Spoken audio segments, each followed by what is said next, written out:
Sí, porque era el ejemplo que ponía cuando vamos a subir a Monserrate. ¿Qué distancia hay de la casa de Germán Zabalas a Monserrate? Dice, para un ser humano en pasos hay 10.000 pasos. Sí. Y para una hormiga, Sí. que tiene que hacer todos los recorridos. Entonces dice, ¿quién recorre más distancia? ¿El hombre o la hormiga? Sí, sí. Y entonces el asunto allí es que termina como en la paradoja de la tortuga y aquí Exactamente. Es que por eso no puede ser equivalencial. No se puede conocer a través de lo equivalencial, sino a través de los morfismos. Porque los morfismos son los que se dan en la construcción de la acción, pero esa acción que se puede concretar en lo holístico, en la totalidad. Germán, ¿y cómo hago yo para aprender, en el sentido de agarrar sobre una categoría A que se transforma en una categoría en B a través de un morfismo?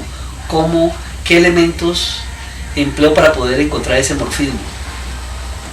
Ese morfismo no se puede analizar lógicamente, porque no tiene los seguimientos lineales de la inducción, que primero hace la identidad, después la reflexividad, después la simetrización, después la trascendencia, y a través de la construcción de eso usted va hilando toda la visión objetiva.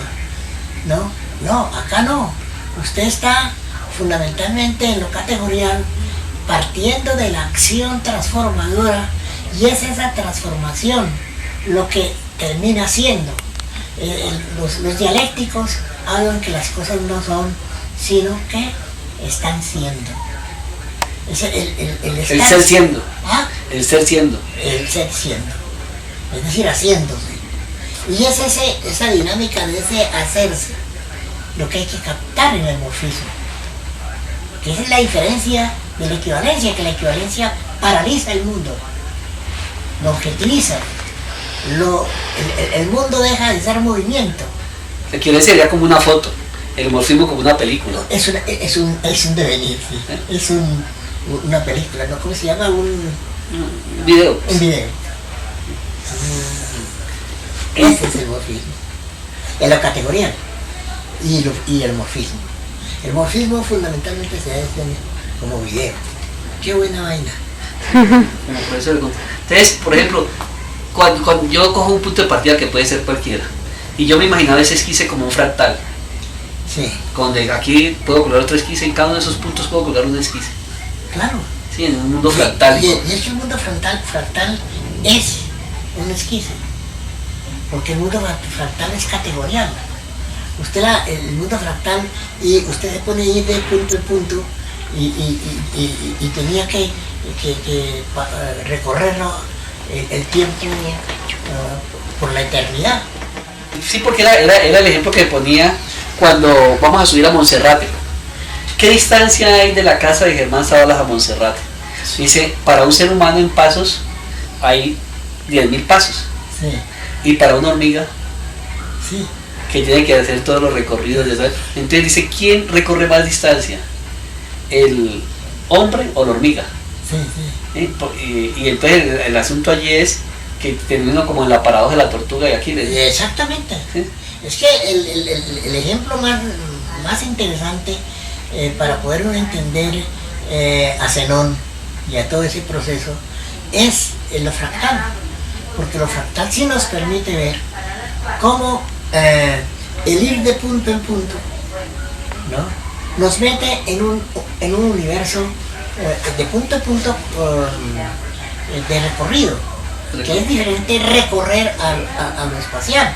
En lo espacial de aquí a Monserrate cogemos un teorito y miramos y son 2 kilómetros, ¿no? En lo puntito, en lo euclidio, el espacio. Miramos el espacio, miramos con un teodolito 2 kilómetros. En la idealización del espacio. Sí, en la idealización del espacio. Y vemos la recta, ese es el camino. Pero el que se mete en la estructura fractal son infinitos puntos, y ir de punto en punto, ¿no? Entre 2 puntos por cerca que está el infinito. Luego en el tiempo, usted, para poder hacer el recorrido para llegar a Monserrate, tiene que gastar todo el tiempo del universo. Ya. Entonces, ahora vamos a los elementos para construir el esquice. Yo, digamos, construyo, o emergen, más vale, me gustaría, emergen de mi proceso de investigación unas categorías. Sí. Y yo, o más vale, o emerge una primera categoría desde la cual parto. Sí. Y a esa categoría le introduzco como dinamizador un morfismo para que venga y se transforme en otra. Sí. ¿Cómo es el asunto ahí? Bueno, cuando usted dice introduzco un morfismo, es simplemente actúo. Tu acción, en el sentido que vayas a realizarla, es un morfismo. Yo me territorializo el espacio. Ahí te estás generando una transformación de espacio a territorio, que es lo que Deleuze plantea con toda claridad. En ese momento es que aparece el morfismo. Y ahí aparece el morfismo, antes no. La visión espacial es una visión estructural que emplea las equivalencias y a Euclides para generar toda su geometría. La geometría euclidiana es una idealización del mundo, ¿no? Pero no es un recorrido, no es un hacer del ser humano para apropiarse del espacio, que es precisamente la territorialización, que es donde se aplican los morfismos. Por eso el mundo equivalencial es muy bueno para conceptuar, pero no para realizar. Entonces yo, por ejemplo, parto, aquí tengo mi esquice, usted ya lo tiene, ¿no, jovencita? Sí, sí. Aquí tengo mi esquice. Y la pregunta es, estoy como preocupado de pronto por lo didáctico, ¿no, Germán? Sí. Y tal vez eso nos pone en problema. Es elegir un punto de partida cualquiera, que supongamos que es este. Yo, en mi devenir, emerge la primera categoría en la cual voy a emplear como punto de partida. Sí. ¿Sí? Y esa va a ser en el mundo de lo divergente, porque es el mundo todavía que Sí. estoy como en el proceso. Usted está enfrentado a la diversidad. Sí. En algún momento de esas categorías debo comenzar a hacer cerramiento para que vayan al mundo de lo convergente, Sí, sí. al límite. Entonces está la relación entre el colímite y el límite, entre el cocono y el cono. Sí. Sin embargo, hay el ejemplo que tú estás poniendo o has puesto, es muy importante ver que lo que realmente se está haciendo es una visión de lo complejo a la reducción. La visión compleja es ese mundo divergente, que es infinito. Pero si tú quieres partir, tienes que hacer una reducción. Y esa reducción es llegar al punto de partida, donde tú partes. Ese punto de partida no es conceptualmente un punto único para todos los seres. Es el punto de partida del ser que comienza a actuar. De mi constructo de realidad. De su construcción de la realidad. Ese es el punto de partida. Por eso ese punto de partida no es un proceso conceptual, es una reducción del mundo complejo. Es que la gran cosa de la ciencia fue hacer reducción. La ciencia tenía una visión de totalidad, pero cuando hace ciencia tiene que hacer reducción. Cuando surge lo disciplinar. Todo el proceso disciplinario y lo científico. Se vuelve una base de reducción. Y la ciencia es una berraquera. Lo grave de la ciencia es que pierde la visión de la totalidad, la visión del mundo complejo. De la intuición, de lo no. Y eso es de la patrística, ¿no? Que la patrística acaba de creer que en la magia y en los milagros y en Dios y en toda esa vaina lo acaba, lo vuelve mierda porque todo lo reduce. Pero sin embargo tú decías que de alguna manera tenemos que hacer una reducción para arrancar. Claro, es básico. Sí, por eso es que no es que seamos anticientíficos. Como un problema práctico hay que hacer una reducción. Hay que hacer una reducción, y esa es la ciencia. Sí. Y esa es la importancia de la ciencia. Por eso es que no es que la estemos negando. Lo que pasa es que quedarse en la ciencia es quedarse en las cosas más elementales. Entonces podemos decir que casi que con el esquise yo estoy casi que en la cédula de campo, en el problema de la representación. Es un problema de cédula. Y después primero de diario, De campo. cédula, Sí. y después de fito. Es decir, toda reducción se va dando a los diferentes niveles, pero siempre tiene que uno reducir. Hagamos una pasadita breve, una primera pasada por el esquise. El esquise, o un esquise, donde están como los elementos generales que alguna vez mapeamos, cartografiamos, llamámoslo. El esquizo. El actuar aquí, el formular y el proyectar. Este es el primer gran triángulo, pues la parte superior es el cocono o el colímite. Listo. ¿No? Entonces, una vez que el hombre tiene... Por eso decía, perdón Germán, por eso decía Einstein que lo más importante era formular un problema, plantear un problema. Plantear el problema. ¿No? Pero ese es instantáneo. El hombre no tiene que ponerse a generar en un papel qué es lo que va a hacer, sino que se le presenta se le viene un tigre, madre, y él está en la selva. Entonces él tiene que actuar, pero para actuar tiene que tener una formulación cómo va a pelear con el tigre, porque él sabe que el tigre se le viene encima y lo va a joder con el primer arañatazo. Entonces tiene que evitar eso, entonces tiene que ir por un tronco y ponérselo para separarlo, y bueno, una serie de vainas, y generar un proyecto para joder al tigre. Pero eso es instantáneamente. ¿Ah? En un fiac. En un fiac. Ese no es el colímite. Entonces, lo más importante... En cada instante resuelve todo. ¿Ah? En cada instante resuelve todo. Todo. Y esa visión del colímite es lo que le va a permitir armar a él el gran proyecto del límite. Donde, ¿qué es lo que él va a generar en su dinámica? ¿Qué es la formulación? Es la exploración, aquí lo tiene, la exploración. Pero la exploración ya es una vaina después de que él entra a actuar. Porque cuando él entra a explorar y a pelear con el tigre, él tiene que ver con qué viene, qué hambre, qué fiera, o qué va a hacer. Porque puede ser un tigre que se le va a venir, pero si él le sale, el tigre sale corriendo, puede ser. O se le viene encima, o muchas posibilidades. Entonces él tiene que explorar, pero eso ya es un trabajo de límite, ¿no? Él comienza fundamentalmente a llevar a término todo el problema conceptual. Aquí, por ejemplo, pusieron volver, pero el volver es el tercer proceso de límite, porque lo primero que él tiene es que sensorialmente sentir lo que va a hacer. Primero es ¿Qué significa en sí un esquiz? Un esquiz es fundamentalmente un proceso metodológico para enfrentar una visión total.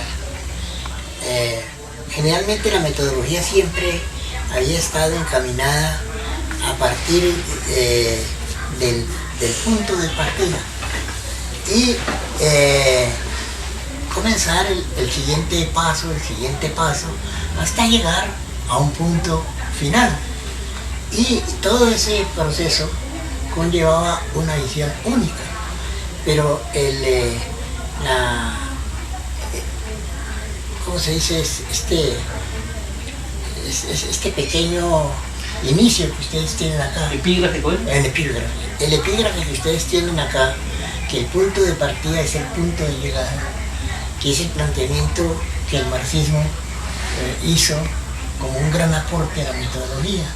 Recoger en una sola posición todo el discurso de un proceso.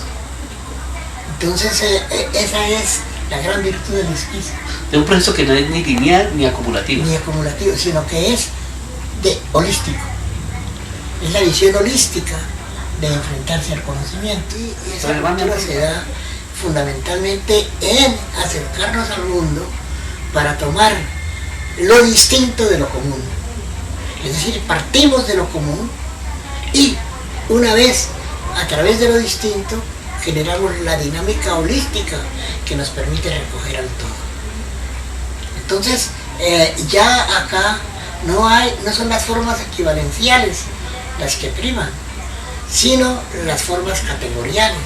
Es decir, que en lugar de relaciones de equivalencia, lo que hay son morfismos. Entonces, esos morfismos permiten que en la cosa importante no es encontrar lo común en lo distinto, sino al acercarse a la realidad, ver cómo un objeto se transforma en otro objeto a través de la relación y que ese nuevo objeto es una estructura síntesis de la totalidad.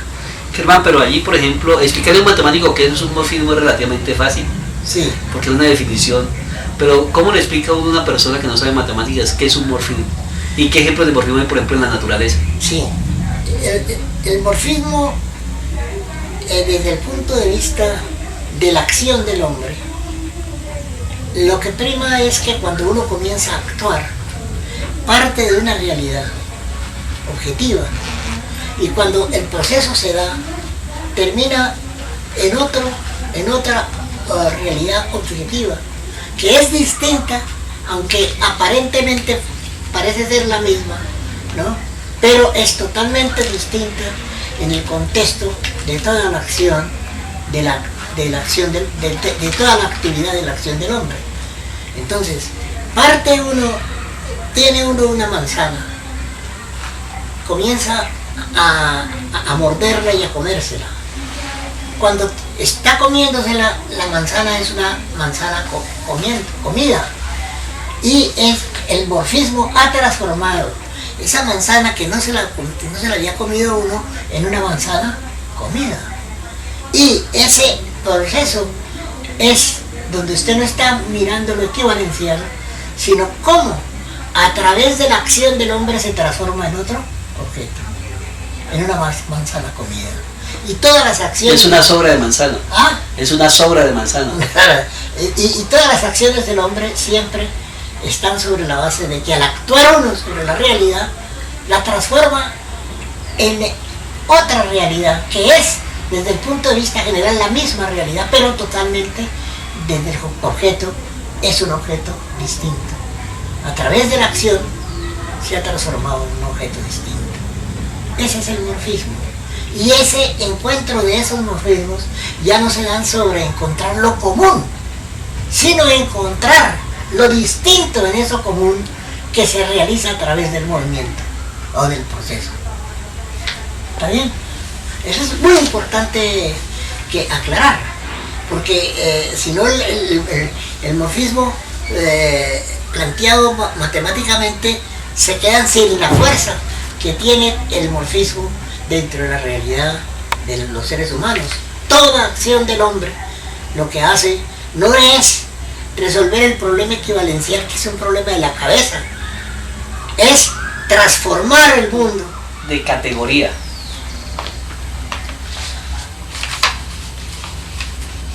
¿Qué es? Sí.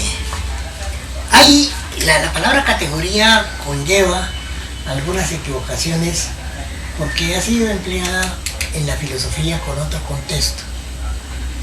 Lo categorial en la filosofía es más que todo lo conceptual, que permite en un concepto concreto determinar un proceso de conocimiento, y entonces a ese proceso de conocimiento se le llama una categoría conceptual. Desde el punto de vista de la matemática, la visión categorial es una visión para superar el concepto estructural. No se trata de una visión fija de las estructuras, La categoría es una concepción dinámica del proceso del conocimiento.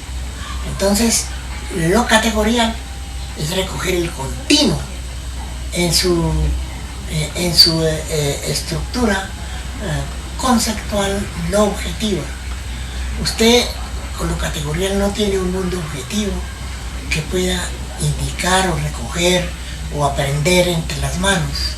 Es una concepción de totalidad que te permite desde lo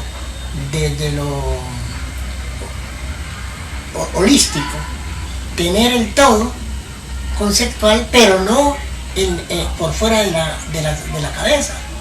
Es una visión que queda en el concepto, que queda en lo escrito, que queda en lo conceptual en cualquier forma, pero no desde una visión objetiva. El mundo categorial no es objetivo, el mundo categorial es holístico, es total, Pero en devenir.